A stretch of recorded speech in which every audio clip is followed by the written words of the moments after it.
পল কাপুরের সঙ্গে বিএনপি জামায়াতের বৈঠক। পররাষ্ট্রমন্ত্রী হিসেবে খলিলুর রহমানের নিয়োগ ষড়যন্ত্রের অংশ বলছে সংসদের বিরোধী দল।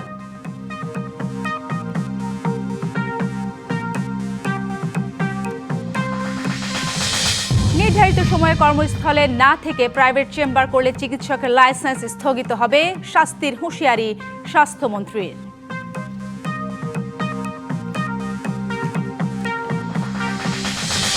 সুশাসনের জন্য সরকারের দেওয়া প্রতিশ্রুতি দৃশ্যমান না হলে কোনো আয়োজনই কাজে আসবে না বলছে টিআইবি।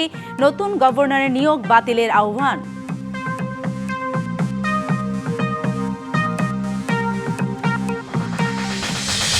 এবং ইরানে নতুন করে বিমান হামলা, ইসরায়েলের ক্ষেপণাস্ত্র ড্রোন ছুড়ে জবাব তেহরানের।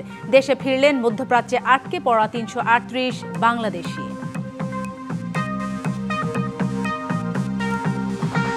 মার্কিন সহকারী পররাষ্ট্রমন্ত্রী পল কাপুরের সঙ্গে বিএনপি ও জামায়াতের প্রতিনিধি দল আলাদাভাবে বৈঠক করেছে। আলোচনা হয়েছে দুই দেশের স্বার্থ সংশ্লিষ্ট বিষয়। এদিকে ব্রিফিংয়ে জামায়াতের নায়েবে আমির পররাষ্ট্রমন্ত্রী খলিলুর রহমানের বিরুদ্ধে শপথ ভঙ্গের অভিযোগ তুলে দাবি করেছেন তার নিয়োগ ষড়যন্ত্রের অংশ। যুক্তরাষ্ট্রের দক্ষিণ এশিয়া বিষয়ক সহকারী পররাষ্ট্রমন্ত্রী পল কাপুর তার ৩ দিনের ঢাকা সফরের শেষ দিন বৃহস্পতিবার বিভিন্ন রাজনৈতিক দলের সঙ্গে আলোচনায় ব্যস্ত সময় পার করলেন। সকালে রাজধানীর গুলশানে ঢাকায় মার্কিন রাষ্ট্রদূতের বাসভবনে জামাতের প্রতিনিধি দলের সাথে পলের বৈঠক অনুষ্ঠিত হয়। বৈঠকে দুই দেশের স্বার্থ সংশ্লিষ্ট বেশ কিছু বিষয়ে আলোচনা হয়েছে। আমরা একটা রাত সাক্ষী পেয়েছি। পরে রাজধানীর মগবাজারে জামাতের কেন্দ্রীয় কার্যালয়ে বৈঠকের বিস্তারিত জানিয়ে গণমাধ্যমে ব্রিফ করেন দলের নায়েবে আমির সৈয়দ আব্দুল্লাহ মোহাম্মদ তাহের। অ্যাডভোকেট রেজওয়ানা তিনি একটা সাংবাদিকের সাথে কথা বলে এটা প্রকাশ করেছেন যে আমরা নারীদের উপযুক্ত অধিকারকে নিশ্চিত করতে পারে নাই। তারা বিরোধী দলে থাকলেও আমরা কিন্তু তাদেরকে মূলধারা বা প্রধান শক্তি হিসাবে আমরা আসতে দিই। আমরা যে ইলেকশন ইঞ্জিনিয়ারের যে কথা আসছিল বা আসছে সেটাকেই উনি নিজেই স্বীকার করে রাজসাক্ষী হয়েছে। পররাষ্ট্রমন্ত্রী খলিলুর রহমানের নিয়োগ নিয়ে অভিযোগ তুলে দাবি করেন এটি ষড়যন্ত্রের অংশ। খলিলুর রহমান সাহেব পররাষ্ট্রমন্ত্রী হিসাবে শপথ করেছেন, যেটা তিনি তার আগের শপথের পরিপন্থী কাজ করেছেন। নিরাপত্তার অ্যাডভাইজার ছিল, তো তাকেও মন্ত্রিসভা থেকে বের করে দেওয়া উচিত এবং তাকেও জিজ্ঞাসাবাদ দিয়ে ষড়যন্ত্র কী হয়েছে সেটাকে বের করা উচিত। পরে একই স্থানে যুক্তরাষ্ট্রের দক্ষিণ এশিয়া বিষয়ক সহকারী পররাষ্ট্রমন্ত্রী পল কাপুরের সাথে বৈঠক করে বিএনপির প্রতিনিধি দল। দলটির স্থায়ী কমিটির সদস্য ডক্টর মঈন খান গণমাধ্যমকে জানান, পারস্পরিক সম্পর্ক, পররাষ্ট্রনীতি, রাজনৈতিক সম্পর্ক ও বিএনপির দলীয় পলিসি নিয়ে আলোচনা হয়েছে। আমেরিকার যুক্তরাষ্ট্রের সঙ্গে আমাদের যে সম্পর্ক সেসব বিষয় নিয়ে তারা সার্বিক আলোচনায় অংশগ্রহণ করার জন্যই এদেশে এসেছে। আমাদের যে ডিপ্লোম্যাটিক রিলেশন সেটা, দ্বিতীয়ত আমাদের যে বৈদেশিক সম্পর্ক সেটা, এবং তৃতীয়ত আমাদের সঙ্গে তাদের যে অর্থনৈতিক সম্পর্ক সেটা, এই তিনটি বিষয়ে আমাদের আলোচনায়। পরে দুপুরে জিয়া উদ্যানে শহীদ রাষ্ট্রপতি জিয়াউর রহমান ও সাবেক প্রধানমন্ত্রী বেগম খালেদা জিয়ার কবরে শ্রদ্ধা জানান মার্কিন সহকারী মন্ত্রী পল কাপুর। অন্যদিকে জাতীয় নাগরিক পার্টির সাথে মার্কিন সহকারী পররাষ্ট্রমন্ত্রীর বৈঠকের কথা থাকলেও তা স্থগিত করা হয়। Afrin Anwar, DBC news, Dhaka. সরকারি হাসপাতালে নির্ধারিত সময়ে কর্মস্থলে না থেকে কোনো চিকিৎসক প্রাইভেট চেম্বার করলে তার লাইসেন্স স্থগিত হবে, নেওয়া হবে শাস্তিমূলক ব্যবস্থা, এমন হুঁশিয়ারি দিয়েছেন স্বাস্থ্যমন্ত্রী সরদার সাখাওয়াত হোসেন। বৃহস্পতিবার স্বাস্থ্য মন্ত্রণালয়ের সংবাদ সম্মেলনে তিনি এ কথা জানান। তিনি বলেন, শরীয়তপুর 250 শয্যা জেলা সদর হাসপাতালে ডাক্তার রাজেশ মজুমদার অফিস চলাকালীন সময়ে প্রাইভেট চেম্বার করায় কারণ দর্শানো নোটিশ দেওয়া হয়েছে।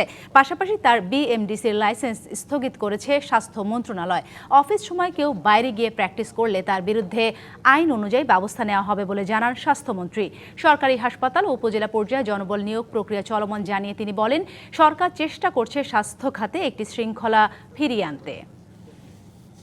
ডাক্তার রাজেশ মজুমদার উনি নিয়মিত সরকারি ডাক্তার।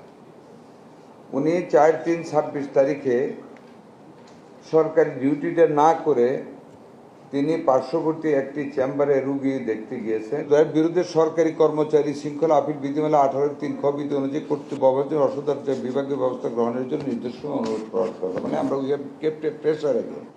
ওনাকে 6 মাসের জন্য ওনার লাইসেন্স স্থগিত করা হয়েছে, প্র্যাকটিস করতে পারবে। আমরা একই ধরনের ব্যবস্থা সবার জন্য গ্রহণ করবো যদি এই ধরনের কেউ করে। ঈদের ছুটি টানা 7 দিন। 18 মার্চ নির্বাহী আদেশে ছুটি দেওয়ার 17 থেকে টানা 23 মার্চ পর্যন্ত সরকারি ছুটি থাকছে। সকালে সচিবালয়ে প্রধানমন্ত্রী তারেক রহমানের সভাপতিত্বে মন্ত্রিসভার বৈঠকে এই সিদ্ধান্ত নেওয়া হয়। এর ফলে 17 মার্চ শবে কদর, 18 মার্চ নির্বাহী আদেশের ছুটি আর 19 থেকে 23 তারিখ পূর্ব ঘোষিত সহ মোট 7 দিনের ছুটি ঘোষণা করেছে সরকার। এছাড়াও জনগুরুত্বপূর্ণ বিভিন্ন বিষয়ে মন্ত্রিসভায় আলোচনা হয়েছে। বৈঠক শেষে তথ্য ও সম্প্রচার মন্ত্রী জানান, সংসদের প্রথম অধিবেশনের প্রস্তুতি নিয়ে আলোচনা হয়েছে। রাষ্ট্রপতির ভাষণের উপর আলোচনা সহ ফ্যামিলি কার্ড, কৃষক কার্ড, কৃষি ঋণ নিয়েও কথা হয়। এছাড়া প্রাথমিক ও গণশিক্ষা প্রতিমন্ত্রী জানান, ঈদযাত্রার ভোগান্তি কমাতে মন্ত্রিসভায় আলোচনা হয়। 18 মার্চ থেকে ছুটি এটার সিদ্ধান্ত হয়েছে এবং এটা ফাইনাল চলে আসবে আপনাদের সামনে অতি শীঘ্রই। আর আমাদের প্রথম পার্লামেন্টারি অধিবেশন নিয়ে আলোচনা হয়েছে। ক্যাবিনেট সেক্রেটারি হচ্ছেন দায়িত্বপ্রাপ্ত, ওনাকেই অফিসিয়ালি কারণ জিনিসগুলি কম্পাইল করার পরে তারপর তো কথা বলবো। একটা মানে ক্যাবিনেটের সিদ্ধান্ত তো আনুষ্ঠানিকভাবে বলতে হয়, লিখিতভাবে বলতে হয়, শব্দ এদিক ওদিক হলে একটা সমস্যাও হয়। কিছুক্ষণের মধ্যে পেয়ে যাবেন। সুশাসনের জন্য সরকারের দেওয়া প্রতিশ্রুতি দৃশ্যমান না হলে কোনো আয়োজনই কাজে আসবে না। আর সবার আগে দৃশ্যমান হতে হবে দুর্নীতি বিরোধী কার্যক্রম, বলছে টিআইবি। রাজধানীতে সংবাদ সম্মেলন করে সংস্থাটি সব রাষ্ট্রীয় ও পেশাজীবী প্রতিষ্ঠানকে দলীয়করণের বাইরে রাখার সুপারিশ করেছে। দাবি জানিয়েছে জনপ্রতিনিধিদের জন্য আচরণবিধি তৈরির। বাংলাদেশ ব্যাংকের গভর্নরের নিয়োগ বাতিল করে নতুন গভর্নর নিয়োগেরও সুপারিশ করেছে সংস্থাটি। সুপারিশগুলো টিআইবির পক্ষ থেকে প্রধানমন্ত্রীর কাছে হস্তান্তর করা হবে বলে জানিয়েছে টিআইবির নির্বাহী পরিচালক ইফতেখারুজ্জামান।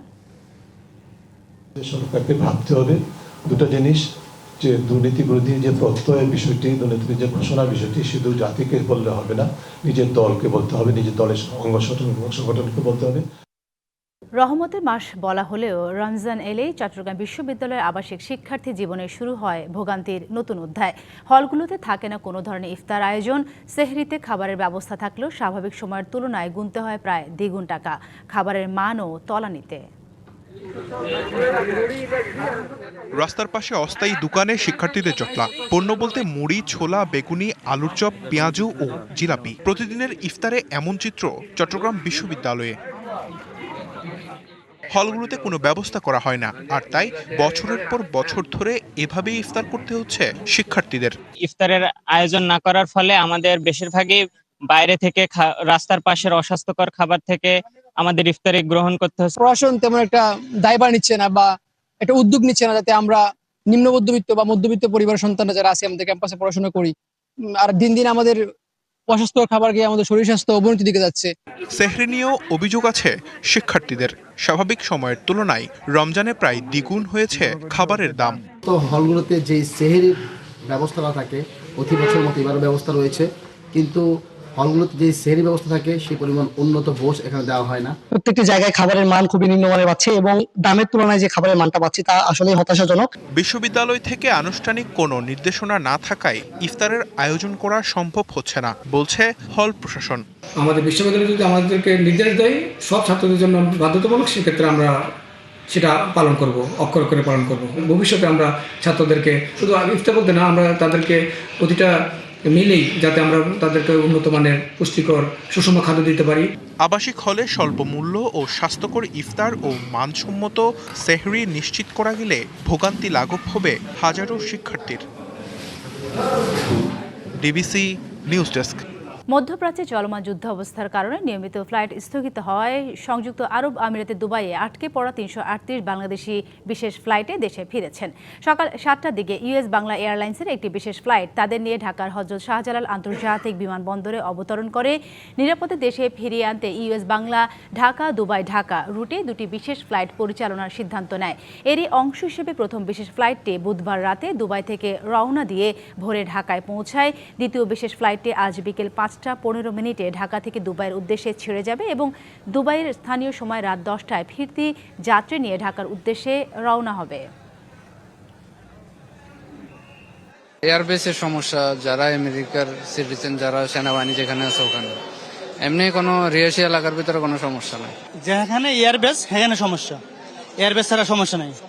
ইরানের হামলাগুলা অনেকভাবে চলতেছিল, এজন্য খবরাখবর নিয়ে লাস্ট পর্যন্ত জানতে পারলাম যে ফ্লাইটটা জায়গা মতো পাইছি, একটু কষ্ট থেকে বাঁচলাম আর কি। ইরানে যুদ্ধবিরতি চান না মার্কিন সিনেটের অধিকাংশ সদস্য। ট্রাম্পের সামরিক পদক্ষেপ সীমিত করার প্রস্তাব নাকচ করে দিয়েছে সিনেট। ডোনাল্ড ট্রাম্প বলেছেন ইরানের শক্তিশালী অবস্থানে রয়েছে ওয়াশিংটন। এদিকে ইরানের রাজধানী তেহরানে নতুন করে বড় ধরনের বিমান হামলা শুরু করেছে ইসরায়েলি বাহিনী। পাল্টা জবাবে ইসরায়েলের দূরপাল্লার ক্ষেপণাস্ত্র ও ড্রোন ছুঁড়েছে তেহরান। লেবাননে ইসরায়েলি ড্রোন হামলায় নিহত হয়েছেন 3 জন। ইরানের সামরিক অভিযানে প্রেসিডেন্ট ডোনাল্ড ট্রাম্পের ক্ষমতা সীমিত করা নিয়ে বুধবার ভোটাভুটি হয় মার্কিন সিনেটে। এতে প্রস্তাবটির পক্ষে পড়েছে 47 এবং বিপক্ষে 53 ভোট। ওয়ার পাওয়ার্স প্রস্তাবটি পাশ হলে ইরানের চলমান যুদ্ধ থেকে মার্কিন বাহিনীকে সরিয়ে নিতে হতো যুক্তরাষ্ট্রকে। তা না হওয়ায় যুদ্ধ আরও লম্বা হওয়ার শঙ্কা জেগেছে। এদিকে ইরানের যুক্তরাষ্ট্রে শক্ত অবস্থানে রয়েছে বলে জানিয়েছেন প্রেসিডেন্ট ট্রাম্প।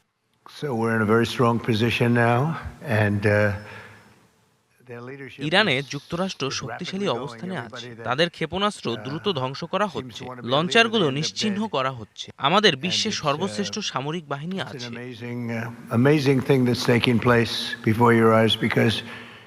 বুধবার রাতভর তেহরানে ব্যাপক বিমান হামলা চালিয়েছে ইসরায়েল। দেশটির প্রতিরক্ষা বাহিনী আইডিএফ জানিয়েছে তেহরানের সামরিক অবকাঠামো লক্ষ্য করে তাদের দ্বিতীয় দফার হামলা ঢেউ পরিচালিত হচ্ছে। অন্তত 33টি বেসামরিক স্থাপনায় হামলা চালানো হয়েছে বলে অভিযোগ করেছে তেহরান। জবাবে ইরানও ইসরায়েলকে লক্ষ্য করে ব্যাপক ক্ষেপণাস্ত্র ও ড্রোন হামলা চালিয়েছে। ইরানের বিপ্লবী গার্ড IRGC জানিয়েছে তারা ইসরায়েল ও মার্কিন সামরিক ঘাঁটি লক্ষ্য করে 19 দফা হামলা চালিয়েছে। ইরাকের কুর্দিস্তানে ইরান বিরোধী বিচ্ছিন্নতাবাদী বাহিনীর বিরুদ্ধে ইরানি বাহিনী হামলা চালাচ্ছে বলেও খবর প্রকাশ করেছে দেশটির গণমাধ্যম প্রেস টিভি। এদিকে রাজধানী রিয়াদের কাছে ইরানের ছোড়া 3টি ক্রুজ মিসাইল ভূপাতিত করেছে সৌদি আরব। খান মোহাম্মদ মুকুল, ডিবিসি নিউজ ডেস্ক। খেলার খবর। টি-20 বিশ্বকাপের দ্বিতীয় সেমিতে মুখোমুখি হবে ভারত আর ইংল্যান্ড। মুম্বাইয়ের ওয়াংখেড়ে স্টেডিয়ামে সন্ধ্যা 7:30টায় মুখোমুখি হবে ভারত ও ইংল্যান্ড। 2টি করে টি-20 বিশ্বকাপের ট্রফি আছে দু দলেরই। সুপার 8-এর দাপুটে পারফরমেন্সে সেমি নিশ্চিত করেছে ইংল্যান্ড। ওদিকে দুর্দান্ত রান তাড়া করে শেষ 4-এ নাম লিখেছে ভারত। বড় ম্যাচে বরাবরই এগিয়ে থাকে ভারত। হোম ক্রাউনের সামনে বেশ নির্ভর হয়ে মাঠে নামবে মেন ইন ব্লু। শেষ ম্যাচে বড় রান তাড়া করায় আত্মবিশ্বাসী টিম ইন্ডিয়া। দৃঢ় মানসিকতা ও ঘরের মাঠে দর্শকদের সমর্থন এই ম্যাচে ফেভারিট করবে ভারতকেই।